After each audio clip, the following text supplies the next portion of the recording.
We have religious services in there every Sunday, right next to the plaque. There's also prayer services, but it's also a place for spiritual talks. So the Dalai Lama spoke there when he came to Harvard, and a number of political leaders will make addresses. Harvard has a well-known Reverend, Peter Gomes, who's sort of ecumenical speaker for spiritual causes between faiths. But this open space here is also the stage for Harvard's commencement or graduation. So Harvard doesn't have a building for graduation. They sort of close off this grass space here and call it Tercentenary Theater, sort of honoring Harvard's 300th anniversary. So they packed in 20,000 chairs here.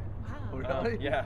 So 20,000 folding chairs here. Harvard has 4,000 graduates each year from all its different schools. I know. Everyone gets crammed off waiting in the corner over there. Everyone's really stressed out. But they have the big name speakers, so that's why everyone comes. Like George Marshall presented the Marshall Plan here in 1947. A few years ago we had Bill Clinton and Bill Gates on the same stage. J.K. Rowling, Kofi Annan from the UN, all making the sort of general commencement speeches, but we also have class day speeches, which is the senior class is responsible for bringing comedic relief to graduation. You get to so Will Ferrell came a few Will years. Ferrell? Yes, exactly. Oh, That's classic. He came dressed as a sailor. But in 2004, we had perhaps the most notorious of the speakers. Sacha Baron Cohen came.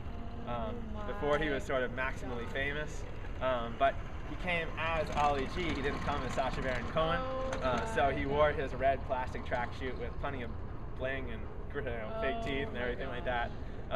But Harvard did not screen his material. They didn't read it through. So you can see the faculty and administrators just squirming. Like I know, because he made, first of all, he claimed it was really nice to be invited to Princeton. But it's a classic video on YouTube.